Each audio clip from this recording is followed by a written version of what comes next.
Hey there, everybody. Welcome back to Sustainable Design Masterclass. It's always great having you here. We got folks streaming in from all across the world.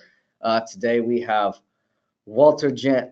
Walter, am I saying your last name right? Is it? Yeah, look, that's great. Okay, Ellie? Walter Jehne. Yeah. But awesome. This is great because this is very short notice we did this. But we got a great response. We got dozens of people writing in. A few hundred have signed up because water is a super important topic for all of us. This concept of water restoration. So yeah, tell us where everybody, if this is your first webinar, tell us where you're coming in from. I'm coming in from Berkeley, California. And Walter, where are you coming in from right now? Well, look, we're in Canberra in Australia, the capital city of Australia, and it's basically a beautiful summer's day down here. Obviously, you guys have been having a lot of cold weather up there, but it's hopefully about 40 degrees centigrade later on this morning. Oh, man. Yeah, global warming. Yeah, no joke. All right, so we got folks coming in from Canada, from Arizona. Awesome. Vermont. Marilyn's coming from Vermont. Elaine from Ontario, Canada. Kat from Vermont. Awesome. A lot of Vermont folks here. This is great. Dusty coming in from Germany. Fantastic. Katie from Queensland. Awesome. So it sounds like it's a good, nice mix of folks from all over North America, from Australia, from New South Wales, and we got Boston. So this is fantastic. Without further ado, why don't we just get started? So hey there, everybody. I'm Raleigh Latham. I'm joined by my partner in Sustainable Design Masterclass, Neil Spackman, and we're doing a series of webinars starting today on the concepts of water restoration. Some people call this new water paradigm. Walter is going to explain his processes behind it. And this is absolutely incredible. These incredible concepts will blow your mind about the importance of water in our climate cycle and how it is one of the most important solutions we have on the local level to repair ecosystem health. This is absolutely incredible, and I'm stoked to start a series of webinars on this. So just for folks who haven't been here before, to get the most out of this, make sure you turn off all those stupid distractions. You got Facebook, turn it off. You got a phone on Instagram, just throw that across the room, stomp on it for good measure, because you want to absorb all of Walter's incredible knowledge. He's got more than 40 years of experience. And thanks again for joining us, Sustainable Design Masterclass. I'll let Neil take it from here. All right, thanks, Raleigh. Shout out to you for helping put this all together. To Russ Spear as well, who introduced us to Walter. I'm seeing a number of people actually that we're hoping to have on in the future. So welcome to everybody. Walter, you actually popped up on my radar quite recently. It was only a couple months ago where I saw a YouTube video of you doing a lecture with a whiteboard, and I watched it and I was like, yeah, this seems up my alley. And then it was only a week or so later that we got an email introducing you to us, and I was like, this is very serendipitous. So we're pleased as punch to have you on here. Welcome to everybody else attending. Walter, we're going to let you take it away from here. Okay, thank you very much, Neil. Thank you very much, Raleigh, and good morning, everybody. It's morning here in Australia, but obviously afternoon or whatever elsewhere in the world. Just by way of introduction, I'm a soil microbiologist, worked for a long time in our CSIRO, which is our government leading research institution in Australia. Then I've also worked in government for a long time with innovation commercialization at a much higher strategic level. But for the last 15 years, I've been retired, and we formed this little group called Healthy Soils Australia. And it's very much involved with getting down to practical grassroots regeneration and really addressing the fundamentals that we in Australia are facing, but of course the whole world is, in terms of climate change, but particularly the grassroots issue of aridification, desertification, and how do we look after the water, the food, the biosystems, habitat, and at the end of the day, that whole social stability. How do we keep communities, nations, basically the biosphere functioning? And as you all know, look, climate change is really the key thing that's impacting all of us, but it's doing that actually not just through the carbon cycle. I mean, obviously CO2 is going up, but it's really the hydrological aspects of killers, and I mean killers, because it's the actual storms, the floods, the droughts, the aridification, the wildfires. They're the things that impact communities and biosystems, and they're the things that are actually accelerating dangerously now. And we've been in about 50 years of warning on this scientifically, and of course we've always just kicked the can down the road. Oh, well, look, the politics will do something in the future. But it's getting to the point now where we really need to address things locally at the grassroots level to start regenerating resilient biosystems. And it's really empowering communities to do that, because unless we do that, effectively we're cactus. There are 7 missed meals, basically, between social stability and crisis. And so really we've got this whole situation. There's 7.4 billion of us on the planet now, 10 billion projected by mid-century. And so unless we address that water, that food, that whole social stability issue through this regeneration, we won't be able to sort of make sure that those 7 missed meals and that social stability is there. So bringing it all together, really, what do we do as communities, as people on the ground, farmers, activists, and what have you, to help in that? Because in a sense, you know, like crowd control and more security at the police level won't help us. So what is it that we can do? And in a sense, we have 3 urgent imperatives, both in the short, medium, and long term. Clearly, in the short term, we have to address this water, food, habitat, stability issue, right? That's happening now. Basically, communities, nations, regions are falling apart, not just in the third world, not just elsewhere. I mean, California, what you've experienced there is something that is really serious. And unless we get to unless we get to grips with that and basically find ways of fixing it, it's really, really worrying, because basically, you know, California is aridifying, and unless we find ways to rehydrate California in the next 10 years, systems will just fall apart. On the medium term, we also have to look at actually something that we can do to cool the climate. Okay, we've basically got now locked in global warming. Okay, that's going to continue for decades and centuries. We'll go into that a little bit detail later, but we've got to find some way, how do we actually safely and naturally cool the climate?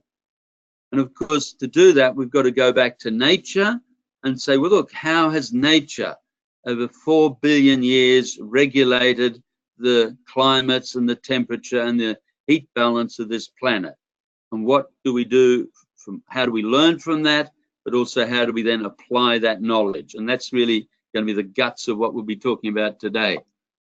Again, we have to do that, because otherwise the default option is already being talked about elsewhere, preventive geoengineering. And that really is a very, very serious and dangerous slide to very serious problems.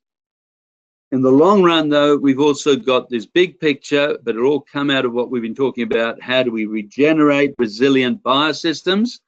And basically, if we can do that, how do we bring this whole global situation to a equitable soft landing? You know, like give dignity, equity, but also basically try to find some transition to a sustainable, just society.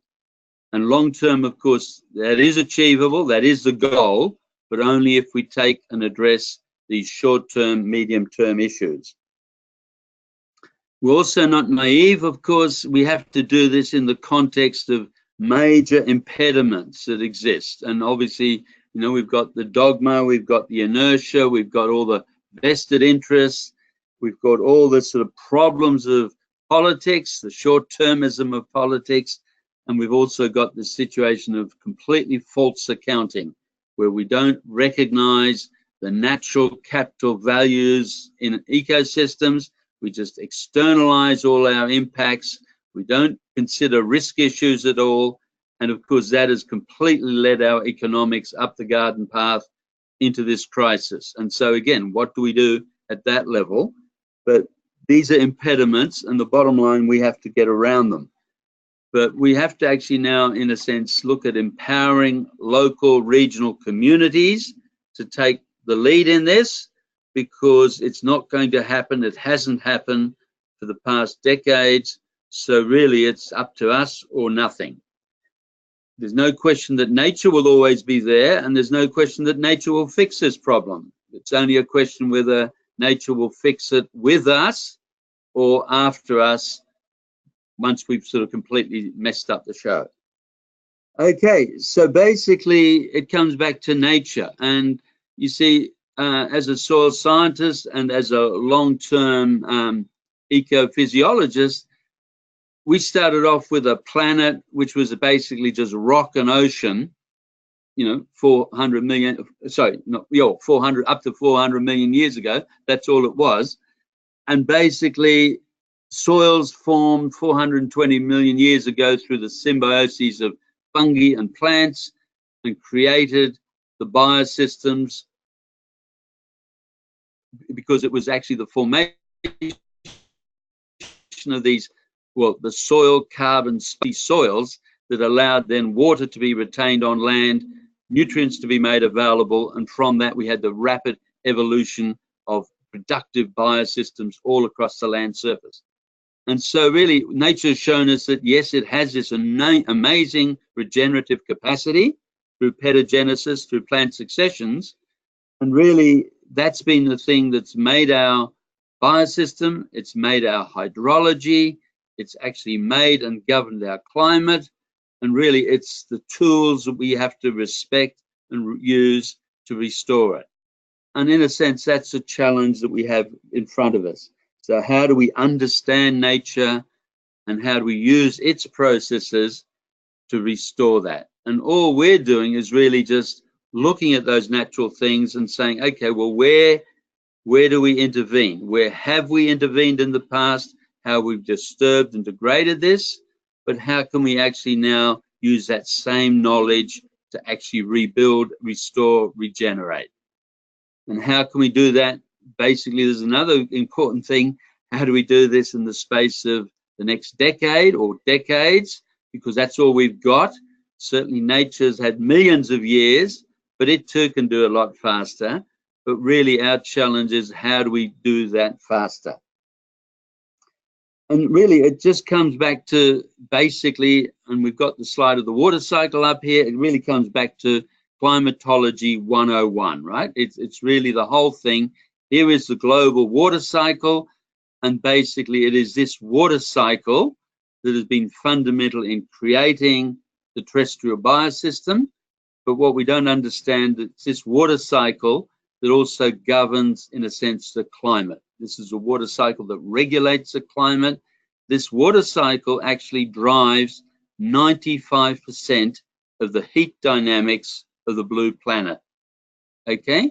And so it's the engine room, it's the driver, it's the means through which this whole ecosystem on planet Earth hangs together.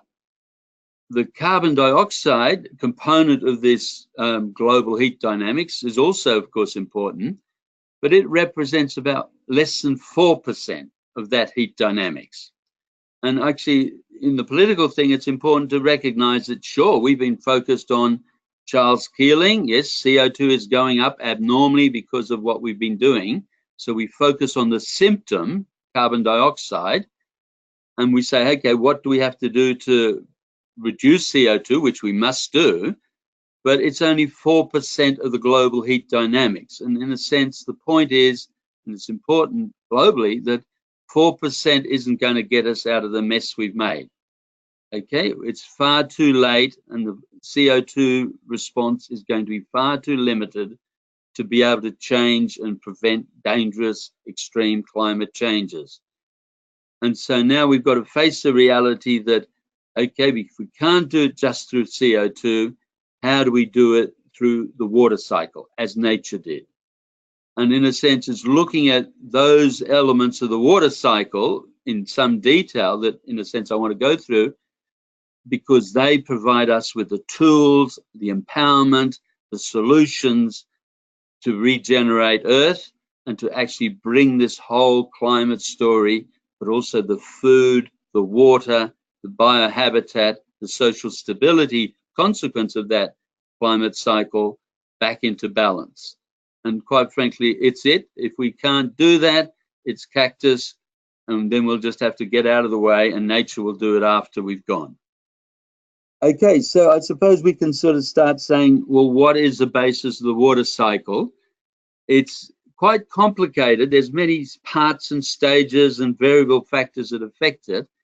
And in a sense, it's been both its strength naturally, but it's been its problem because it's so complicated and variable that we haven't been able to model it easily mathematically. And so, in a sense, the climate community has tended to ignore it because it's too complicated and it's not, easily modelable. It can't be modeled easily. And yet, if we take it perhaps as not at a child's level, but if we take it at the very simplistic level and we say, look, here's a water molecule, and if we take that water molecule on a journey as it goes through this water cycle that Rala has put up for us, then I think we can get some understanding just how powerful it is and how by intelligently using it and restoring natural balances as it's used, we can actually not just cool the planet, but provide the water, the food, the future we all need. So to start off with, and this is really the first thing, obviously we know that water evaporates and transpires from the land surface up into the air as part of that natural process. And again, we've got this evapotranspiration coming off the land surface.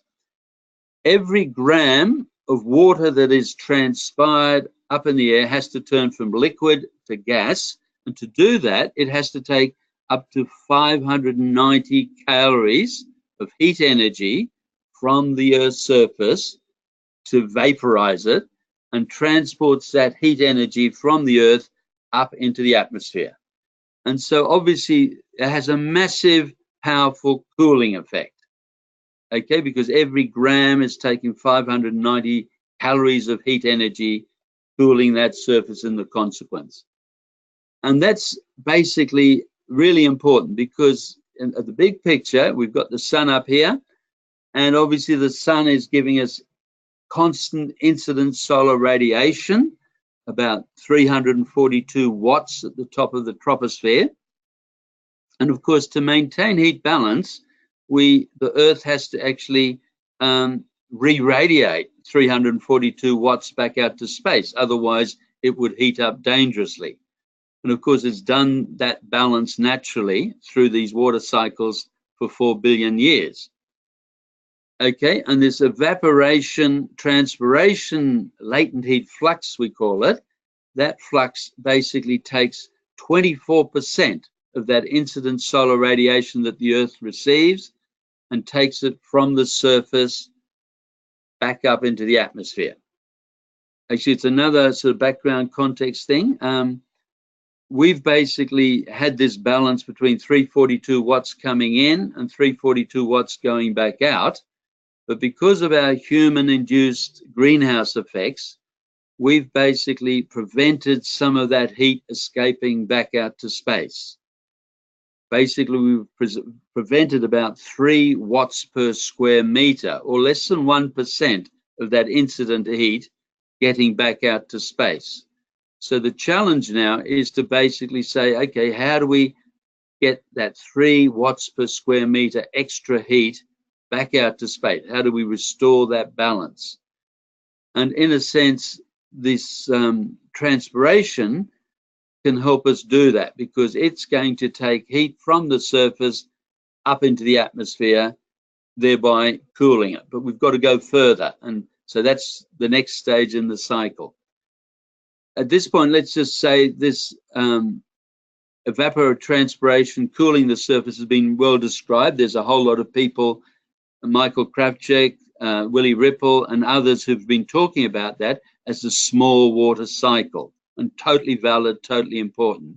And so that's a key component. But in a sense, there's 10 stages to this global water cycle, and this is just one of them. So definitely important, but basically I'm just taking it further because, yes, that will cool the surface, but the next step is that water will be in the air. So what happens to that water in the air, and how do we actually complete that cycle? So the second part of this water cycle actually is, yeah, we've now got this water in the air. And of course, this is really where it gets dangerous, because that water vapor that's gone into the air is actually the major greenhouse gas. So that water vapor that's gone into the air is actually the most powerful gas absorbing long wave infrared energy that's been re-radiated from the surface in the greenhouse effect. Water vapor represents, easily 60% plus of the greenhouse gas effect. CO2, by comparison, is about 20% of that gaseous greenhouse effect. So, it's basically a 3-to-1 or more factor. And that water vapor not just only is a leading greenhouse gas, but while it's in liquid micro droplets, while it's in hazes in the air, and you'll know that basically in the morning you'll often have clouds or hazes or mist, well, the water then is in little micro droplets, very small haze droplets. That water is also absorbing incident solar radiation. So in a sense, that water in the air has a dual heating effect, both through the greenhouse effect and through this warming effect. And so while we've lost up to 80 watts per square meter through the evapotranspiration, latent heat flux thing, these water vapor molecules in the air may be sort of then absorbing up to 70 watts per square meter while they're in the air. So the quantity and persistence of that water vapor in the air is a very, very major heat governing factor. The issue is, naturally, that was very important because it was that natural humidity in the air that has enabled this planet to maintain a temperature 33 degrees centigrade hotter than it would have otherwise been if it didn't have that atmosphere. So in a sense, it's that water vapor in the atmosphere and that heating effect that has actually allowed, warmed or kept the Earth at a higher temperature than otherwise, that has enabled oceans and liquid water to be maintained on the Earth's surface continually for over 4 billion years. And of course, it's the thing that's enabled life to evolve initially in the oceans and then onto land. So, the Earth wouldn't be the Earth without that warming effect, that natural greenhouse, that natural warming. But obviously, we've now overshot that. So the question is, why has this heating effect got more intense? And it's got more intense because the amount of water that's in the air has increased significantly over the last decades. And why it's increased is we're putting up more aerosol nuclei than we did previously. And so we have these persistent humid hazes that maintain that higher water content in the atmosphere. Up to 4% of the air of the atmosphere can be water vapor by weight. So if we have all that, we just end up with a lot of heating effect. So in nature then, of course, it was critically important to reduce how much water is going up into the air by reducing the amount of aerosols that nucleated that water, but also to basically get that water out of the air. And these are subsequent parts to that water cycle and that cooling cycle. So I hope this isn't getting too complicated, but certainly basically it's cooling as the water goes up from the air, but then we've got this dual heating effect of the water in the atmosphere, in the lower atmosphere, in these humid hazes. they're getting very, very dangerous. In parts like the Middle East, we've got now this situation in summer where we end up with, 40 degrees centigrade temperatures and 90% humidities, and that's now starting to exceed thresholds where humans can live and survive. Because once we get over 37 degrees centigrade and we haven't got the capacity to cool by evaporation, perspiration, then it goes beyond the physiological limits of human, heat balance and survival. So we're getting to the point now where if we don't do something about this in these regions, we just can't live in those regions anymore. Unless, of course, we've got air conditioning, but that has all sorts of other implications. So this becomes pretty important. How do we reduce this heating of the atmosphere? And of course, one way we can do that is through the third step in the water cycle, and that's looking at, well, what is causing this increased concentration and how can we actually reduce it, basically to lower that warming effect. And the increased water in the air is due to, as we said before, these aerosols, and we've been increasing these aerosols dangerously. So we've been putting about 3 billion tons a year of extra dust into the atmosphere because we've aridified 5 billion hectares of the Earth's land surface, so that it is now basically desert and wasteland, and massive quantities of dust are getting eroded, and that dust is forming these aerosols. We're also burning about 350 million.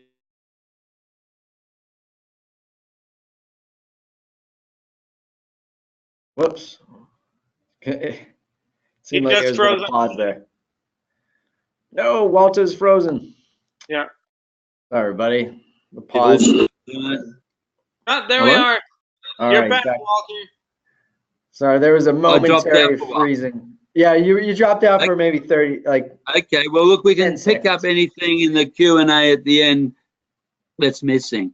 All right. Okay, and we're also burning about 2 billion hectares a year of grasslands and crop stubbles.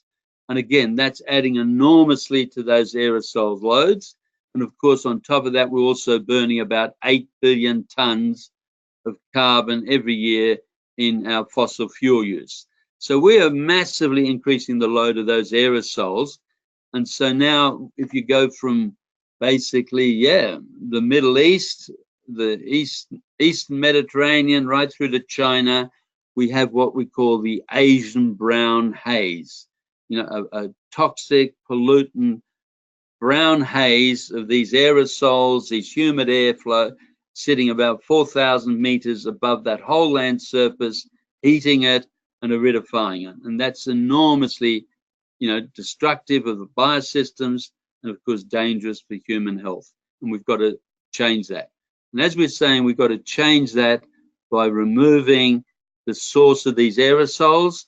So basically by land cover, revegetation, so we stop the dust, we stop the burning, and of course we stop these particulate pollutants. So there's again a key area where we, through land management, influence these aerosols, and that influences the amount of water in the air, which influences the climate. So in each of these cases we talk to, there's very simple, natural and effective ways that we, through land management, can influence it, but we've got to understand the connections to be able to do that. Okay, the next part of the water cycle that we want to talk about is actually really quite significant to the climate, because as we've talked about, the climate is regulated by the greenhouse effect, but there's 3 factors really that drive the greenhouse effect. And we've only ever, in science and in politics in the last 30 years, really looked at one of them, which is, in a sense, the CO2 concentration. But in fact, the dominant driver of the greenhouse effect isn't the CO2 concentration, but it's the amount of energy that's being re-radiated from the Earth's surface back into the air, which drives the greenhouse effect. It's a bit like a stove, isn't it? It's a case of, yes, the CO2 might be the pan on the stove that can absorb the heat, but it's the actual re-radiation from the Earth that is basically governs how high we've got that stove turned up. Okay, now basically how hot the Earth gets governs how much re-radiation is given. That's simple physics, the Stephan-Boltzmann equation, and basically what's important about this is the amount of re-radiation from the Earth's surface is the 4th power of the temperature of that surface. Now, for those who aren't into mathematics or physics, this is profound because the effect just goes up exponentially to the 4th power in degrees Kelvin. So it's temperature times temperature times temperature times temperature. So you can see very much that a surface that is 20 degrees centigrade gives far, far, far less re-radiation than a surface that might be 60 degrees centigrade. Okay, and this is of course exactly what we've done when we've aridified and degraded our land surfaces. Because if we have a moist, cool, protected land surface, well managed, it rarely gets above 20 degrees centigrade, even if we've got a 35 degrees centigrade day in the air or temperature in the air. Okay, rarely gets above 20 degrees. Mostly it's sort of 18, 15, 18 because of that cooling effect from the water evaporation. But if we degrade that land surface, if we clear that land surface, if we expose it and basically expose it to that incident solar radiation, it will easily heat up to 60 degrees plus centigrade. And we know that like asphalt and concrete and, soil surfaces exposed. And so these exposed heated surfaces massively increase the re-radiation of infrared. And this infrared radiation, the quantity is actually how high we've got the stove turned up. So in simplistic terms here, yes, we can change the CO2 concentration, we can change the water vapor concentration that absorbs the heat. But now if we think about it, the reality is we've got this far, far more powerful opportunity to turn down the greenhouse effect, to simply turn down the greenhouse effect by protecting our soil surfaces and stopping them heating up to the 60 degrees and keeping them at that natural 20 degrees or below. Okay, so this is really profound because quite frankly, we're not going to be able to solve our climate crisis just by reducing CO2 emissions. Okay, it's going to take centuries before we can actually bring that carbon level back down to the 350 parts per million or lower that scientists are telling us we need to. We're not going to bring it down because the oceans contain 50 times more CO2 dissolved than the atmosphere. And as we draw down carbon from the air, even if we tried that, and we're not even doing that yet, but even when we do, the oceans will re-equilibrate carbon dioxide back into the air because it's been acting as this massive global buffer. Secondly, as the oceans warm and acidify, they're going to be releasing more CO2 anyway. So we're not going to get CO2 down in a hurry. It'll take centuries of work. It's not a problem, but we do have to control the greenhouse effect and what we've been talking about by actually turning down the infrared re-radiation, turning down the stove. We can actually do that at a power of 10 to 1 compared to playing around with the CO2. No questions, we also have to reduce CO2. We also have to draw down. We've got strategies to draw down 20 billion tons of carbon per annum from the air back into the soils, but we're doing that to rebuild the soil carbon sponge, not just to reduce CO2, because that by itself isn't going to cool the planet. Okay, so really quite profoundly, we have this tool, we have this capability through land management to actually reduce the greenhouse effect but also through that land management, reduce the amount of dust and particulates going into the air that create the humid hazes which warm the planet. So we've got a double capacity to actually regulate and cool through these land management and hydrological processes. It gets better than that though, right? So now we go into the next step in the hydrological cycle. We say we've got all these humid air hazes in the air. The issue is, how do we get them out of the air? You know, how do we turn them from a haze, which is warming the planet, into something more productive? And that's very simple. Nature does it all the time. It turns humid hazes, warming humid hazes, into cooling clouds. And it does that very simply by just coalescing these haze micro droplets, taking 1 million of these micro droplets and turning them into cloud droplets, a larger cloud droplet. And those cloud droplets, of course, then coagulate or come together as clouds. And those clouds have got an enormous albedo reflective effect, re-radiating or reflecting incident solar radiation back out to space. Okay, wonderful picture of clouds. It's a good rain cloud. We'll come into that rain cloud. But basically, you know, when a cloud comes over, it can get 10, 15, 20 degrees centigrade cooler on the surface almost instantly, because instead of that incident solar radiation reaching the Earth now, it's being re-radiated back out to space. Okay, we talked about it. 342 watts coming into the Earth on average all the time. These clouds regularly re-radiate 120 plus watts per square meter back out to space. Okay, so on average, 1/3 of the heat that used to come into the Earth basically was reflected back out to space by clouds. Naturally, previously, clouds covered 50% of this planet at any one time. So half the Earth was, in a sense, blanketed by clouds with a cooling hydrological buffering effect. Of course, we've reduced the level of those clouds because we're keeping more of them as warming humid hazes.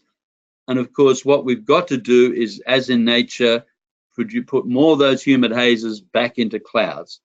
And we can do this very, very simply and naturally and safely.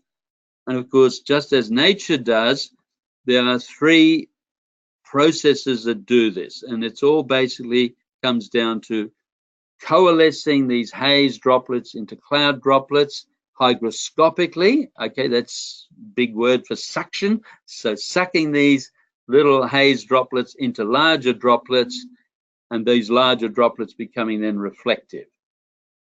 Ice crystals, salt crystals, and certain bacteria are the most critical and effective, I mean, the only means that we can do this, or nature does this. We can't do better than nature. So it's really the nucleation of hazes and their coalescence hygroscopically into these larger droplets that creates the clouds. And so all the work we did in the 1950s, 60s, and subsequently on cloud seeding was always involved with how do we actually manage either the ice crystals, the salts. Much less work has been done on the microbial, bacterial nucleation, but how do we actually sort of use them? And of course, we use dry ice and silver iodide to do this whole cloud seeding work. And it works, and it's been very effective, but basically not extensively used. But whereas we can play around with ice, dry ice and silver iodide, nature basically doesn't have aeroplanes. It doesn't need aeroplanes because it does it naturally. And in tropical inland region, it does most of this through these bacterial precipitation nuclei. Okay, and these nuclei again sort of bring in, okay, beautiful cloud forests. These nuclei are actually generated by forests, which then transpire these nuclei up into the atmosphere, and these nuclei are now coalescing hazes into clouds. Actually, the next step I'll talk about into rain, And of course, that creates the hydrological cycle. So rain is a bit controversial, but absolutely true in nature. Rain is a symbiotic function of those forests, right? The forests are symbiotically, through these microbial processes, generating their own rainfall.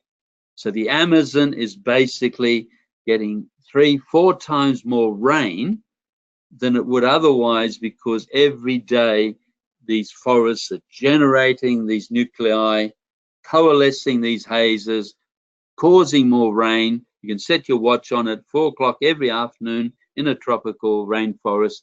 You'll get that thunderstorm, and that water cycle every day is being nucleated and driven and cooling that planet. These rainforests rarely get above 35 degrees, 30 degrees centigrade, because of these hydrological constant daily cooling cycles. Okay, so it's restoring that formation of these dense reflective clouds, cooling clouds, and rainfall that is critical. And actually that sort of, in a sense, comes back to the full cycle, because we started off with the small water cycle, we started off with transpiration, but of course transpiration can't happen unless the soil has water. Okay, so this really gets to the guts of it, because it's really restoring the Earth's soil carbon sponge and its capacity to hold water that is really the cardinal point whereby we can rebuild these water cycles. Because without that sponge, without that capacity to store water, we won't have the transpiration, we'll have all the dust, we'll have all the higher infrared reflection, greenhouse effect. Okay, so we need to have that sponge to restore these water cycles, but also to infiltrate and retain the rain that we can form through these nucleation processes. So in a sense, we had that diagram of the water cycle in the beginning, and so we've taken a fairly quick and hopefully not too complex journey through the processes that govern that, and really to highlighting where we humans, through wise land management, can actually influence it, each of these stages, to restore it, regenerate it, cool it, and in cooling it and hydrating our landscape, address the water, the food, the habitat, the social stability imperatives that are facing us. It gets a little bit better than that, though, because once we've got that cycle, we've got other factors coming in. See, by taking that humidity out of the air through this cloud and then rainfall nucleation, we actually create what we call in common language radiation windows, nighttime radiation windows. We open these windows. So if you ever lived in tropical environments, you'll get this thunderstorm late in the afternoon, early evening, and you'll notice, and everybody's always written poems about it, then you can see the stars, because the water for that short period has been moved out of the air.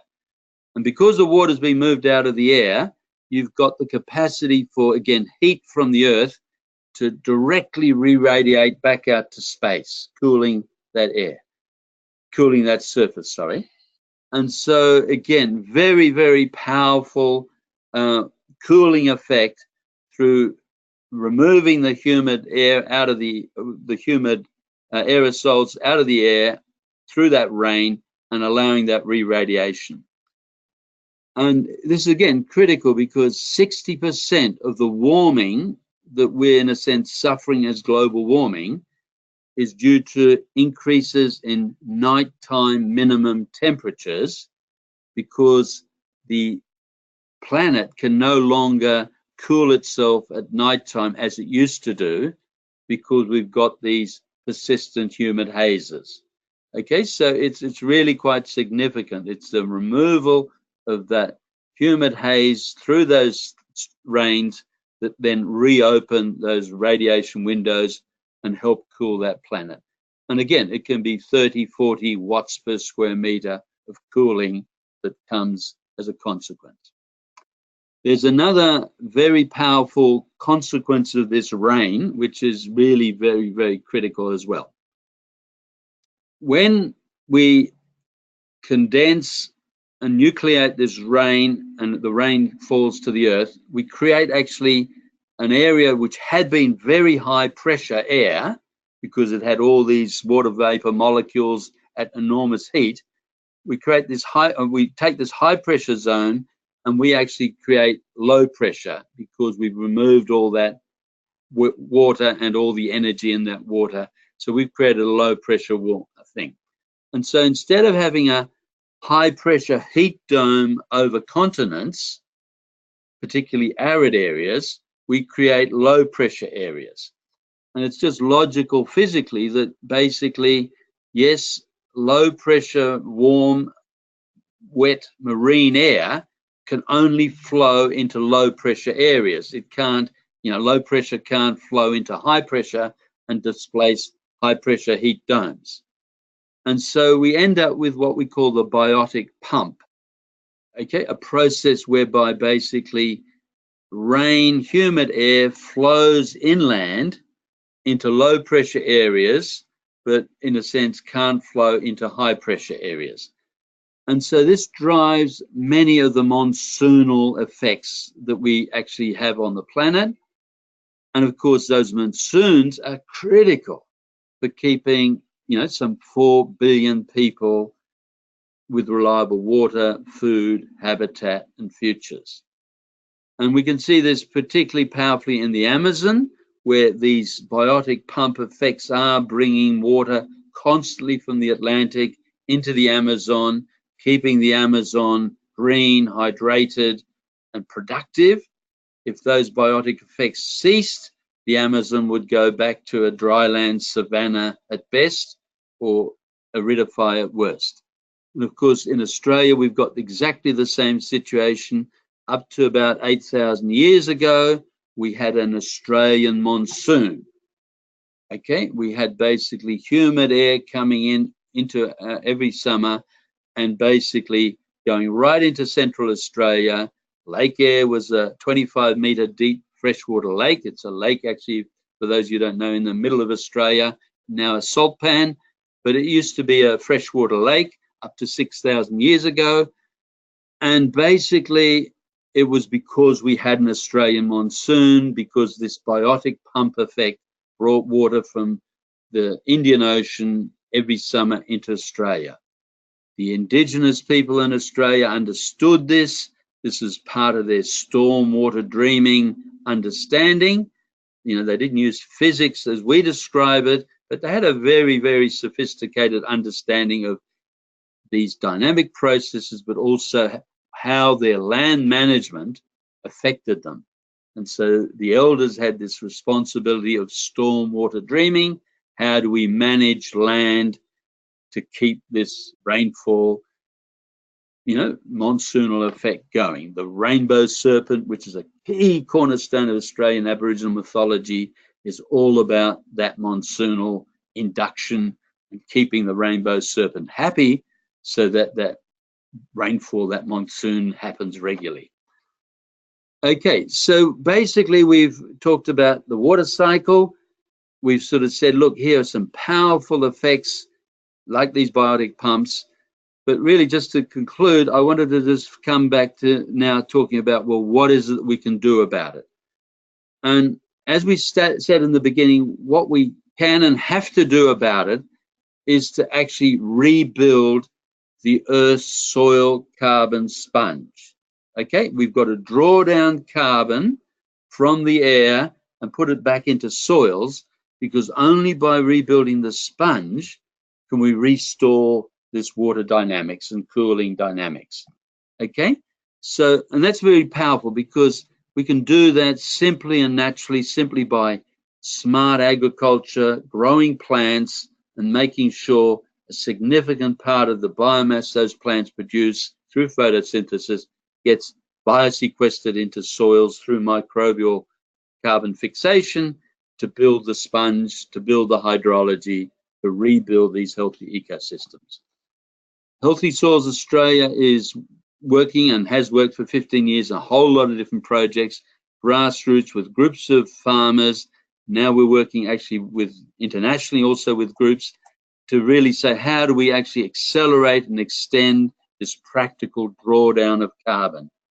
We were in the UN last May, and here's papers to say, look, we can practically, profitably draw down 20 billion tons of carbon every year. That's twice our fossil fuels or current net emissions, but we can draw this down into our soils to rebuild the sponge, to rebuild this hydrology, to rebuild this cooling. And it can be done, but only done through community, grassroots, farmer, direct action. It's not going to happen through politics. I mean, obviously we need politics, we need to address it, but the leader has to be grassroots sort of action. So carbon, instead of being seen as a pollutant or a bad guy, it's really the building block.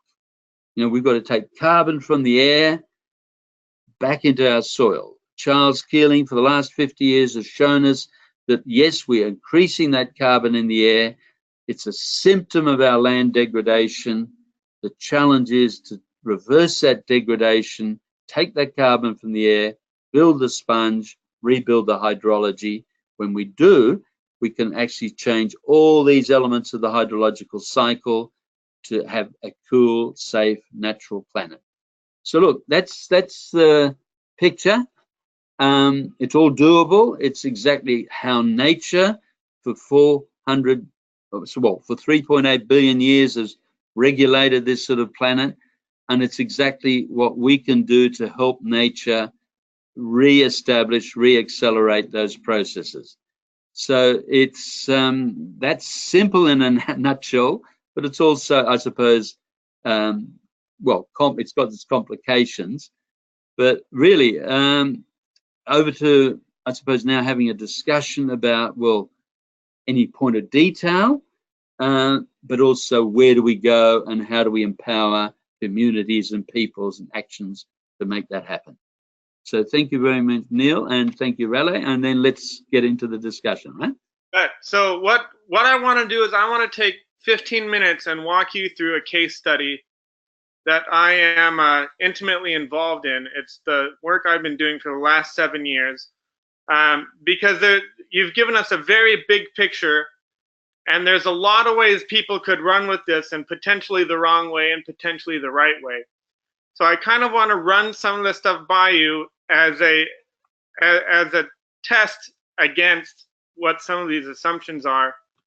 And I'm going to share my screen, folks, and take 15 minutes just to walk you a bit through what I've done, because what Walter's been talking about is half of the thrust of the work that I do in Saudi Arabia. So let's, Raleigh, let's switch to my screen. You got it. I'll make you the presenter. Okay. Because I've got some stuff ready. Yeah, here we go. So Raleigh, can you let me know verbally when you see my screen, because I won't be able to see everyone's comment. I can see your screen. How about everybody else? Can you see Neil's screen? Give me some ones if you can see it. Just type in the chat box below 111. Hey Tim, yeah, we'll get to the questions right after, but I know you guys are in with some good questions. This is so awesome. We got Judy Schwartz on here, Brock Dolman, Tim. We got a lot of folks we know. We got some really cool people on here. So Walter, where I am is just south of Mecca in Saudi Arabia, right? About 50 kilometers south. And since the 1950s, this region has seen a lot of desertification due to a loss of the traditional land management system. There was a tribal management system called the Himma that was pretty much made illegal in the 1950s. And since then, the tribal boundaries have mostly broken down and anyone can graze anything at any time. And the people that I work with belong primarily to two tribes in the region of this yellow dot, this yellow place mark on the map. And because of that desertification and because of a growth in population. They can't feed their animals on their land anymore. So they need to purchase imported alfalfa and straw from Australia. Actually, we're buying Australian alfalfa in Saudi Arabia. And to get the money to do that, they're chopping down the trees in their region. Yeah, right? sad. Mm-hmm. So they're chopping down the trees to be sold as firewood, taking that cash to buy imported straw, and in the meantime, their land base is completely desertifying, and we're about 70 years into that process. Okay. So what I've been doing is working with these tribes on a prototype where we have been managing the watershed on a very small site, but we have the whole watershed where we've got the mountains, the flood valleys, and the floodplain.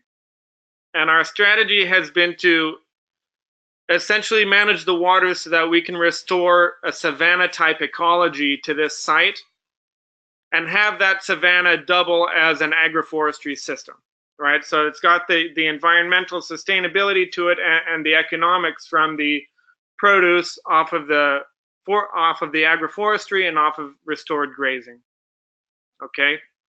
I'll show you folks just a couple before and afters. This is what it looked like 2 years ago. You can see there's a lot of earthworks in there, a lot of trees that we've planted, some terracing compared to that, which is in 2010. Here's some closer up stuff.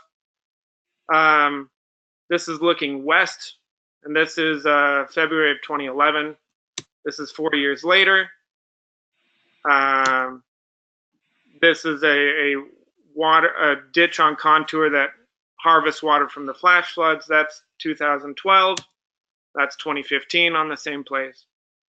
All right, so there's the stuff that's local, where we've seen an increase in biodiversity. We're seeing an increase in soil carbon, because obviously, like you look at my before shots, there's literally zero soil life and soil carbon here, right?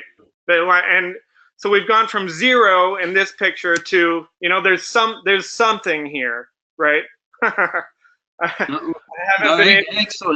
Excellent. It's a journey, and excellent. No, look, we'll talk about it. Yep. Okay, so we've gone from nothing to something, right? I can't tell you if it's 0.5% or 1% soil carbon, but the entire region has this whole.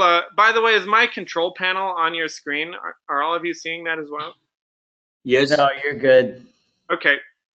So we have the Red Sea on our west, and we have these mountains on our east. So we have a maritime effect on our west side and an orographic effect on our east side. So we're nearly in what I would call a closed loop hydrology, where so you've got the Red Sea in the middle of that, and you've got that mountain range of solid blue just to the east of it, where yes. all of the water in our air comes from the Red Sea.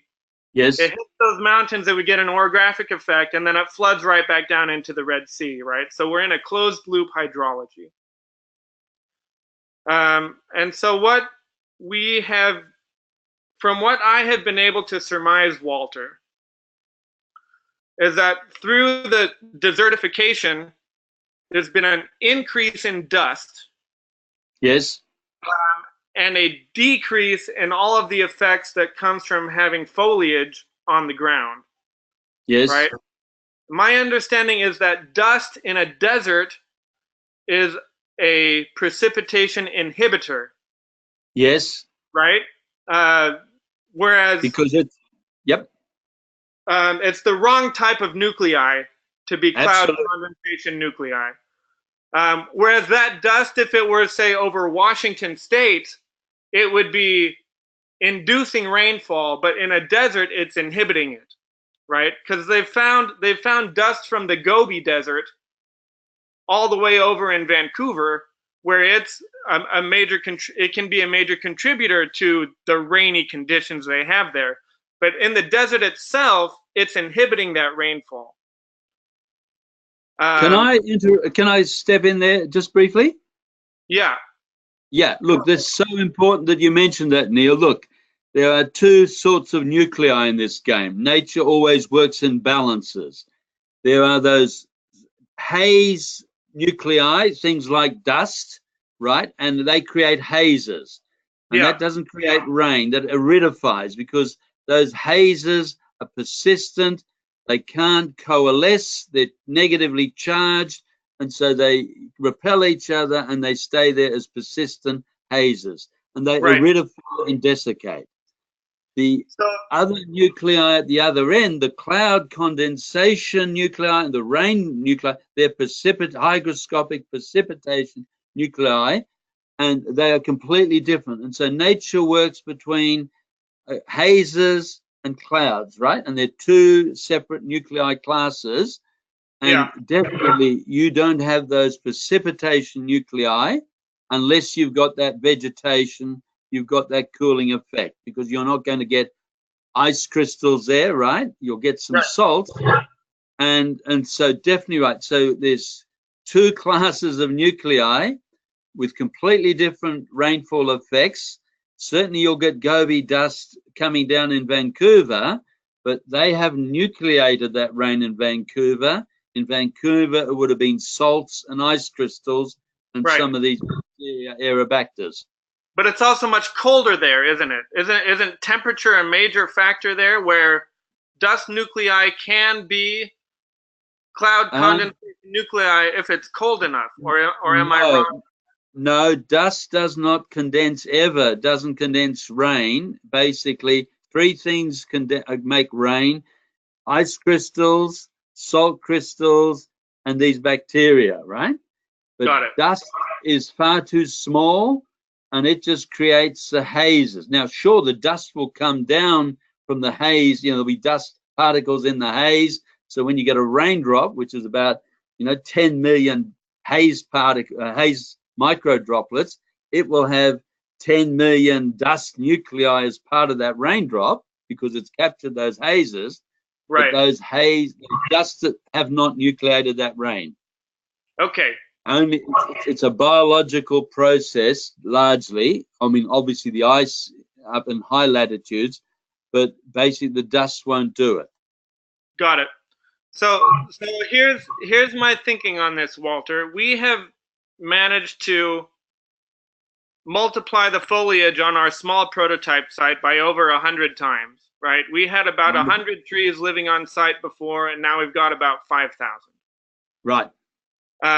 And what I perceive, and this is my graphic, obviously, but what I expect will happen is on that small site, we should be reducing dust because we've got the foliage cover, right? Yes. The trees break the wind, the forbs and the grasses will add some structure and prevent that wind from picking up all the dust. And we should actually be capturing dust in lower winds as it runs through our agroforestry system, right? So we're reducing dust. At the same time, we've got the evapotranspiration off of this stuff, which is quite low because they are desert trees, but there's still evapotranspiration happening. So there's going to be an increase in water vapor, as well as those aerosols and those VOCs and that CCM that comes off of the trees. Yes. Right? I put money on it that basically if you continue with what you're doing, you will find that basically you will be transpiring, you will be putting more of these, microbial nuclei, but also you'll be creating that low pressure moisture area, and the rainfall will intensify on your revegetated site relative to control sites 20 kilometers along the range, which are still desert, right? So rain follows rain, rain follows vegetation. You can actually reinforce relative to the rest of the coastline the moisture capture on your site. The other thing, Neil, that's so important, and this is so important, we scientists have been measuring rain for 500 years in little tin cans that we call rain gauges, right? Yep. But rain gauges only work in European context. In these desert environments, 80% of our rain is often in fog, mist, condensation on vegetation surfaces, So the way we measure rainfall is giving us a massive misleading underestimation of how much moisture these vegetated areas actually harvest. Okay, so let me get you to the final step of what I've been talking about. The entire west coast of Saudi Arabia has these flood drought systems. Right now you're looking at a 10 million acre spot where west is down and north is to the left, where we have these mountains. The rainfall happens in the mountains. You get these massive floods where you'll lose between 40 and 80% of the water of the rainfall directly to the Red Sea because we have such a short floodplain. Yep. Right? If we were to manage those floods such that that water was going into the ground, there's enough water in those floods, even if they're happening every 4 or 5 years, to convert this whole place back into a savanna. Totally agree. Right? Totally agree. Back into, so we're moving from a desert ecology to a savanna ecology. It's a different stable state. Totally agree. And what should happen if we were to do that is we will get rain more frequently, and we should be getting more on average per year. Would you agree with that conclusion?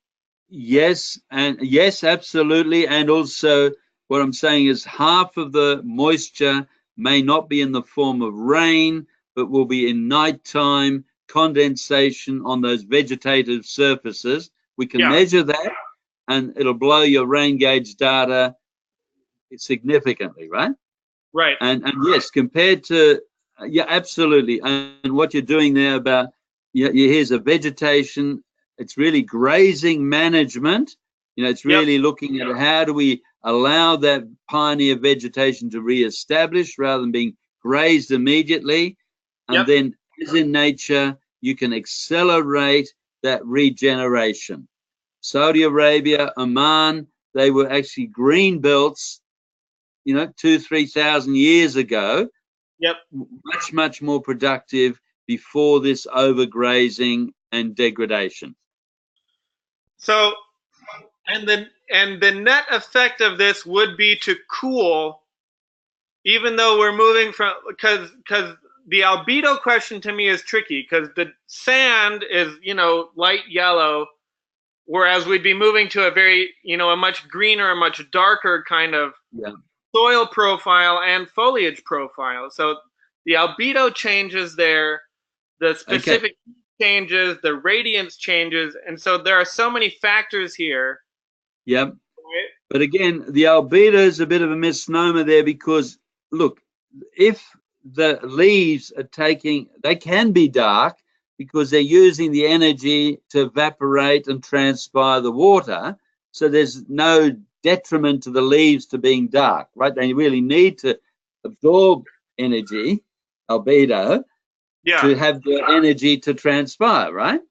And so it's not a negative for vegetation to be dark because it's cooling through these latent heat fluxes through this transpiration.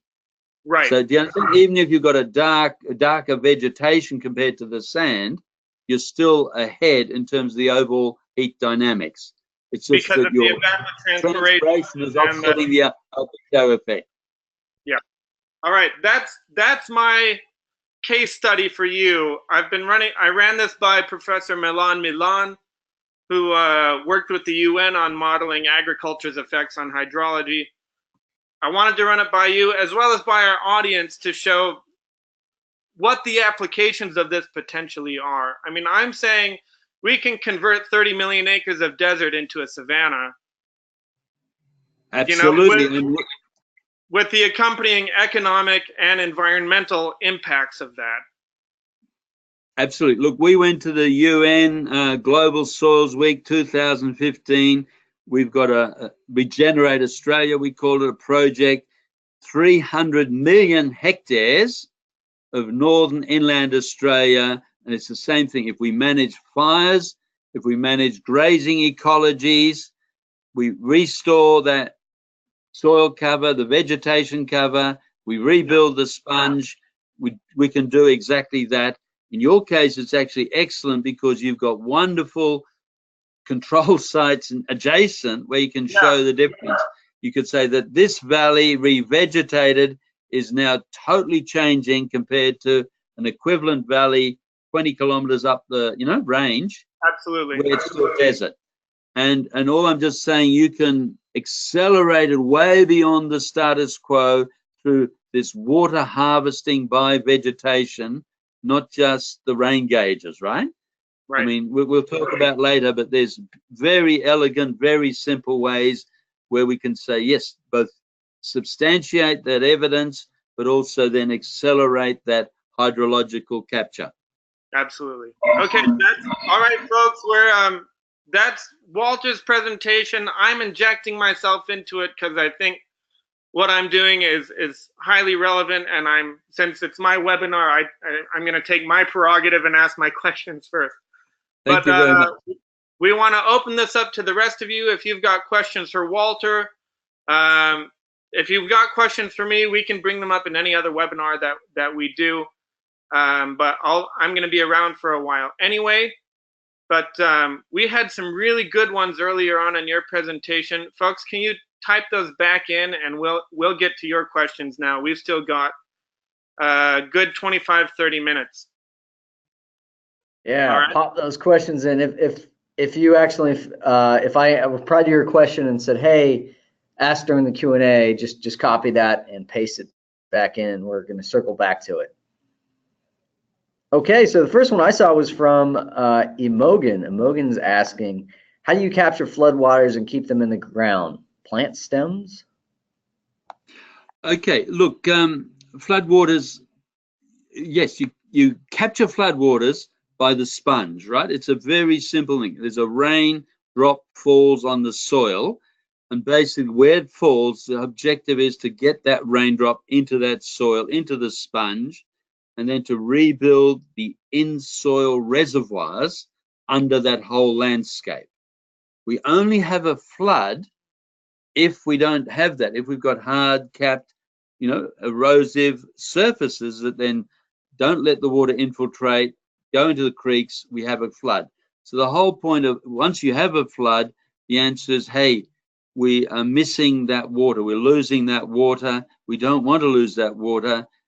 You build the in-soil reservoirs, you build the sponge, and you do that by saying, okay, just as Neil has shown us, okay, how do we manage, restore the grassland covers on that area? How do we create shelter wood vegetation that breaks up, and adds more carbon into that soil? By rebuilding the sponge, we can hold that water where it falls so we avoid the flood. Now, once we have a flood, sure, then there's a whole lot of in-stream structures. In North America, you had 400 million beavers doing that before white man came. Fantastic, flood, water storage, leaky weirs, capture. We've got people in Australia, Peter Andrews, for example, who've advocating same, in-stream restoration structures. There's a whole lot of work on that. But really, the bottom line is if we can keep that water directly going into the soil, we avoid the floods. So, I'm not saying that, floods, you've got to do something about floods, but really starting at the front of the pipe, avoiding them rather than saying, how do I manage a flood at the end of the pipe? But yeah, that's my answer. Awesome. So here's a kind of a few-part question from Ron. So he's asking about the time frame that we could conceivably actually draw down, the carbon and actually reach a safe level. So his question is, do you all believe that the world and Australia's most valuable asset is to preserve the land by reinstalling the natural intelligence of the landscape? If 30% of the world's agriculture was to convert to mulch farming methodology incorporated in the NSF system, and only 15 tons of organic matter were used per acre, this would draw down enough carbon to have pre-industrial levels in the atmosphere within 10 years.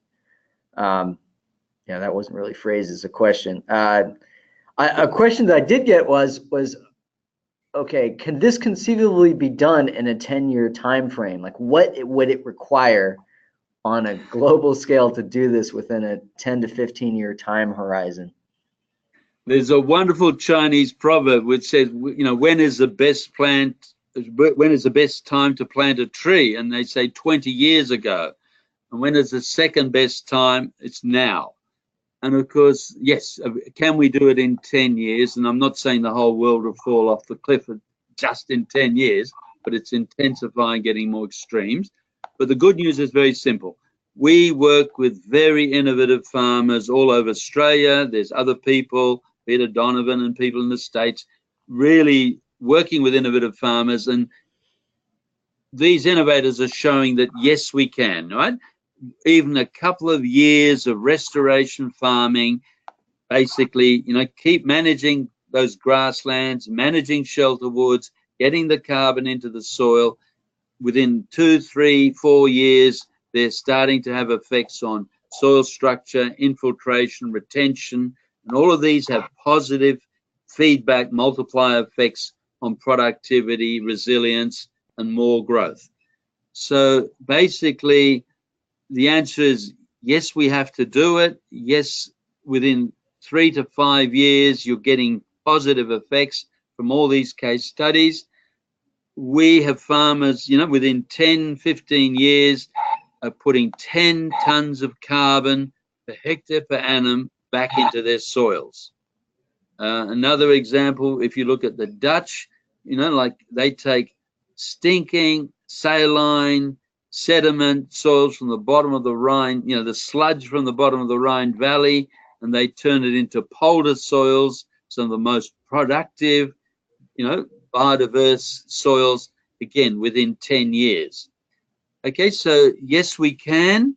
Obviously, you've got to look at your particular soil and you say, okay, how do I accelerate these regeneration processes? How do we use nature? How do we help nature do that? Don't beat yourself up if you're not doing 10 tons, if you're only doing 3 tons, because 3 tons is better than the -2 tons that our conventional agriculture is still oxidizing out of soils, right? So what I'm getting at is it's a bit like empowering people everywhere, doing it as smartly and as quickly as we can. And the answer is nature has given us the tools. The case studies are there. I think it's fair comment to say that this is where these regional mentored groups, you know, regional groups, we're saying, okay, what's the experience in this landscape? How do I work with others doing it? How do I share knowledge and experience? That's all part of that acceleration regeneration process. Awesome. Thanks for answering that. Next question is from Tim. Tim Sexauer asks, to be clear, would you say multi-layered plant cover is not just an essential part of the soil sponge, but key to restoring the water cycle because of its nucleation functions? Okay. Thanks, Tim. I mean, simple and I'll try to give a simple answer. It's a complex question. Okay, first of all, multi-story is absolutely important. Why? Because just as we've got a multi-dynamic above the ground, we've got to recreate that multi-species dynamic integration, that interface of the mineral soil with the microbial and the root systems going down meters, right? I mean, our desert environments, coming back to Neil's stuff, we've got spin effects with roots down to 50 meters, right? So it's using that whole, anchoring that whole soil environment, using water through that whole soil, in-soil reservoir environment. So multi-species, absolutely critical, because we're going to bring that whole mineral ecology back into that biological cycle, and we can do that through multi-species. If we're smart, they don't compete with each other, they're synergies, they cross-reinforce each other. So agroforestry, shelter woods, you know, like actually they help the actually plants growing below because of these synergies. In terms of the nucleation, this is an area which is, in a sense, there's an enormous amount of evidence in the ground, on the field, but scientifically we don't have all the answers, right? So the question is, what species of trees, at what age, at what sort of stage of development, et cetera, are most effective at this nucleation? We've measured we know what's happening up in the atmosphere. The atmospheric atmospheric physics is pretty well worked out, but this business about what trees, at what density, age, etc., give us the best nucleation, that work's never been done. We have a lot of evidence where we've cleared forest and destroyed these forests, then the rainfall has crashed because of this crash of this nucleation cycle. For example, in Western Australia, we have a thing called the rabbit-proof fence, and we cleared all the land to the west, which was moister for wheat farming, okay, because it was more productive land, and we left land to the east of this rabbit-proof fence as just woodland. And of course, 40 years later, what has happened? The woodland that was previously drier now gets 20% more rainfall than the cleared land. And of course, everybody's complaining that they were diddled, and then other people are speculating, does a barbed wire fence create rain? That's not true either. But the point is that, you know, we've got evidence, but the actual, you know, what number of trees, at what age, at what density are optimizing this biological bacterial harvesting or nucleation of rain, we don't have all the specifics. And in a sense, we're in the front line, as Neil has explained, as Neil is doing. How do we actually pioneer these areas, document them, and put that evidence into the record? Awesome. Thanks for that, Walter. Next one is from Mark. He says, what is thought to have broken the Australian monsoon system 8,000 years ago? Okay, again, thank you, very prescient, right, wonderful. Okay, now this is very not contentious, I mean, but again, we don't know because we're here now, we weren't there watching it. Basically, the whole of Northern Australia was in a sense a savanna with gallery rainforest in the riparian areas. And it was much, as we've talked about in the Amazon stuff, it was much more greener, mesic, cooler. Okay. And what's happened is that basically over the last 6,000 years, it's got drier and drier. And now, of course, it has this high pressure heat dome over it mostly. And the monsoon still comes every year, but it's more to the north and it doesn't extend as far south. So the whole stormwater dreaming of the indigenous people was about, well, what's going on and how do I do the right thing by climate and nature to, you know, keep that monsoon coming? And what we understand has happened, actually, it's quite significant, and comes back to what Neil was saying. Previously, we had a savanna and we had megafauna. We had massive, big herbivores, and these guys browsed that savanna flora and the shrubs and the trees, turned it back into soil carbon, and maintained a very active soil, hydrology and carbon cycle. And basically, when those megafauna disappeared, over that period, and basically the last evidence is, 5,000, 8,000 years ago, roughly, when that megafauna disappeared, then of course we didn't have these herbivores eating this vegetation, right, and cycling it, and we built up a massive fuel load. And of course that fuel load would then burn, and of course when it burnt and oxidized, it basically completely degraded that vegetation and moved it back towards desert. But because of those fires also barbecued the Aborigines, literally, right? Because, the fires in Australia, you can't survive them, broadacre fires. So the Aborigines very, very quickly and very intelligently had to learn fire stick farming and managing the fuel loads through control burning, regular control, mosaic, cool burning. And so then we've basically created a new ecology where we had basically, this fire stick farming, mosaic, cool burning, managing the fuel, but the whole system was still, in a sense, oxidizing and degrading compared to what it had been previously.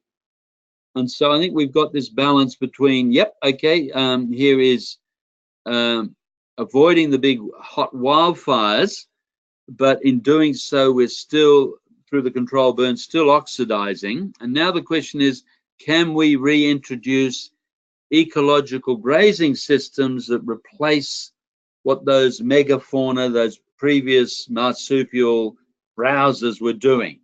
And if we can we actually reduce the fire level and therefore build the soil carbon, rehydrate those environments, and as Neil has told us in Saudi Arabia, progressively rebuild that moist environment and therefore extend the monsoon back into Central Australia to rehydrate and cool it.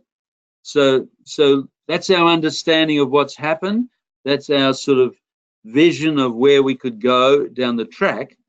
But basically, yeah, that's where we're at. It's using nature. How do we work with it? How do we rebuild it?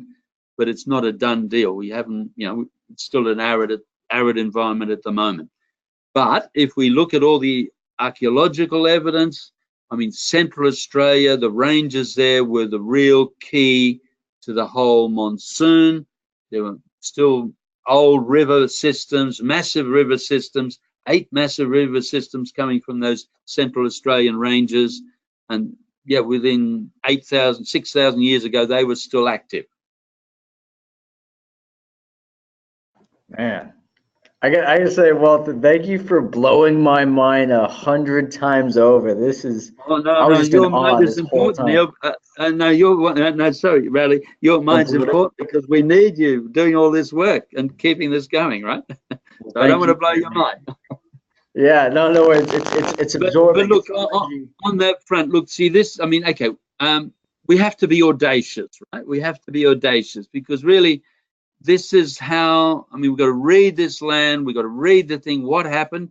Neil raised it with Saudi Arabia. Yes, it was a different environment. You know, when people left Africa, they went through Oman, Saudi Arabia. It was still all green. All the records show it was green. Like it was grazing, all that. So what have we done to it? And then it's what do we do to restore it? Okay, it's not hard. It takes time, but we can do it. Awesome. So I know we're probably gonna end this pretty short. It really depends, Walter, however long you want to stay here. If you got to get going, we respect the heck out of your time. No, we'll keep on asking the questions, and then yeah, when we run out of juice, we run out of juice, right? All right, fantastic. We got it. Well, there's definitely plenty. Here's one by Tom. He's saying this is about the oceans. He's asking, is there anything we can do to the ocean to assist the water cycle? Well, yeah, 71% of this planet is covered by oceans, average depth of 4,000 meters, right? So obviously a massive quantity of water is evaporated from the oceans and then basically comes onto land. And as the previous question said, yeah, then it all floods off. And of course, the answer is no, we need to keep that water coming from the oceans. We need to keep it on the land. Actually, this is very important, and Michael Kravchuk mentions it. Sea level rise can be moderated significantly by retaining more water in that soil carbon sponge and in-soil reservoir. I mean, if you think of it, if we've got 2 meters of biological soil across, the 13.9 billion hectares of land on this planet, and if we're putting a meter of water in that soil because of the sponge effect, we can actually massively reduce sea level rise and actually give us some time to rebuild some of those systems. So yes, so that's the point of hydrology. I mean, basically the oceans are, well, just such a big, powerful buffer in the Earth's climate. So we just have to respect them. I don't know if we're going to change them. There are things though that we can do to the oceans, which is very important, and it's just profound. Before, about 200, 300 years ago, we had massive numbers of whales and, these mammals in the oceans. And we've now found out that these massive numbers of whales, they of course defecated in the oceans, clearly, but that was basically the nutrient source to drive all the phytoplankton or most of the phytoplankton in the oceans, right? So it was really, it comes back to land too. It's the actual herbivores grazing the oceans that can turn them again from a biological desert into a much, much more productive carbon drawdown system. And the keystone species were doing that were the whales and their defecation. And out of that, you had all the, the blue-green algae and all the phytoplankton growing. Out of the phytoplankton, you had the whole food chain growing. And so this whole crash in ocean ecology, ocean, life, fish, is really driven by us crashing this keystone species through whaling, the last 200 years. And the question is, can we rebuild, for example, whale populations? And when we do, as a keystone species, what multiplier effects do they have? And of course, massively increase bioproductivity, carbon drawdown, and really have an enormous contribution globally to the biosphere. Man, great answer. Okay. So Mary's question, her context is she's in an area with a lot of forest fires. Mary, I'm trying to remember. Okay, she's in northern Idaho in the States. Right. She's asking, is smoke from forest fires the type of aerosol that condenses rain or that stops the condensation?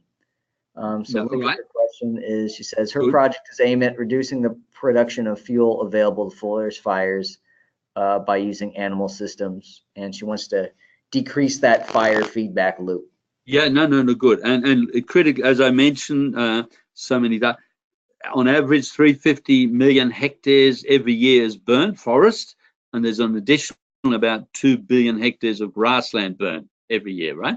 Massive. And of course, a lot of this carbon goes up, obviously as CO2, but also a lot of particulates and smoke. That smoke, these aerosols, these particulates, generally speaking, they form hazes. They don't have a major contribution in rainfall nucleation. In Idaho, you get most of your rainfall nucleation from ice crystals, but also these bacterial hygroscopic nuclei from your forest, Oregon, Washington State, British Columbia, right? And so, yes, fires, I mean, I don't want to say are bad, but hey, we don't need to oxidize and burn that scale of vegetation. It's a very, very simple thing in ecology, like the whole of ecology goes back to Odin when I was young. If you can't beat it, you eat it, right? Every problem, if you can't beat it, you eat it. And basically the solution to fires is, you eat them, right? You basically say here is fuel, and how do we eat that fuel? So how do we accelerate two options, or they're one option really, but in two forms?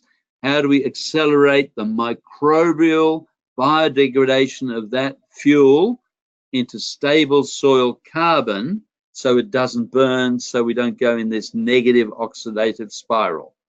We've got two very elegant ways of doing that. The first is herbivores, which are really just mobile compost heaps on four legs with a mouth and a business end called an anus. And basically, these things actually pick up fuel and then put it into rumen or whatever, biodigest it, and end up with biofertilizer, soil carbon, and protein that, if you're not a vegan, you can eat. And okay, so there you are. Here's a beautiful natural ecological process to avoid fires through herbivores. The other one, of course, is in situ biodegradation of litter layers by fungi and bacteria. And again, how do we restore that across the whole landscape so the fuel is actually broken down into soil rather than left up above to oxidize? And again, that's what we've been talking about. If we can create the sponge, if we can create the moisture, then we accelerate that fungal biodegradation. We reduce the fuel buildup, and of course we reduce fires. And we can do that. Now, I mean, we feel guilty in Australia because in the 1850s, you guys came to Australia on our gold rushes. You liked these eucalypts, you knocked off some seeds and you took them back and you called it the Californian blue gum. And of course, what you did is you took the seeds, but you didn't bring any of the microbial biodegradation system, the soil fungi that you needed to do to break down that litter. And as a consequence, now in California, every 3 years, you just burn yourself to a crisp because you don't have the fuel breakdown systems, the microbiology, to remove that fuel into soil carbon. It just builds up till it burns. And so it's an enormous opportunity for Idaho, for California to say, right, how do we get together and we say, look, how do we biodegrade that fuel more actively back into soil carbon to rebuild hydrology and productivity rather than turning California into a barbecue. All right, excellent. Yeah, that's what I was wondering. There's, you know, I'm in an area where there's eucalyptus trees all over the place, and they're notorious. People actually go down in the forests in hills of Berkeley, and they're trying to set up a, you know, they're getting FEMA to cut down 500,000 trees up in the hills because they said eucalyptus was a fire risk, and that just yeah, really, and see that's the problem. So we shoot the thing. I mean, we do need trees. Nothing wrong with eucalypts, but it's not just the tree. We've got the whole biology, and if we bring the biology, we don't have to cut the trees, because when we cut the trees, we risk going back to desert, right? And so this is always management, and all we need to do is get together and talk and understand and explore. And then there's very elegant, simple, natural solutions that are very, very profitable and very positive, right? Yep. It's just a little bit of extra thinking instead of obliterating forests. Like maybe there's something in those forests that are important. Yeah, Albert Einstein said you can't solve a problem with the same thinking that created it. You've got to be mongrel. Mongrel in Australia means, you know, you've got to be a bit radical. You got to think outside, radical to the roots of the problem, and then there's a solution. Nature has all these solutions. It's worked those out over billions of years. We've just got to get smart, less arrogant, and listen to her. So quick, oh, go ahead, Neil. I'm just gonna jump in. Our time is up. Oh, it is? Dang it. That doesn't mean we need to stop, but we do need to stop our recording. Okay. So I just want to thank everybody who is here. Thank you to Walter for your fascinating presentation and for clarifying a lot for me and helping to spread the word that things are both more complicated and in some ways more simple. Yeah. Well, look, we might stop too, because I think we've got another sort of commitment, but if there's any other questions arising, right, and please take them down, and then get them to us, and we're very happy to keep that dialogue. I'll also be back in the States in April this year, and Judith and Dee Dee, you know, so yeah, we can keep the conversation going. Sounds awesome. Good. Yeah, so feel free, if you have additional questions, send them to me, Raleigh@sustainabledesignmasterclass.com. I'll compile them into a big list. I'll send it to Walter, and hopefully he'll be able to get back to you at some point. We can do a follow-up or something. All right. In that case, folks, if this is your first webinar with us, you can sign up at sustainabledesignmasterclass.com. Oh, yeah, let me go to that link. We've got about 45 other webinars. All of them deal, up to this point, all of them deal with the intersection of ecology, entrepreneurship, and agriculture. That's what we're focused on. Later on this year, we will probably get to some architecture and sustainability. But come find our stuff, and because if this is what you're interested in, this is all we do. All right. Yeah. And thanks, okay, look, thank you very much, and thanks, all the very best, and let's keep going. Okay, soil carbon sponge, soil carbon sponge. We're gonna create that sponge. Just you wait. Okay, everybody, and thanks again. Neil's already doing it, right? Yeah, for sure. And we're gonna have a ton more webinars on water going through February, even into March. So just stay tuned. Your minds are got to be blown on water, and we're gonna keep going on this theme. So thanks, everybody. Okay. Okay. Thank you. All the best.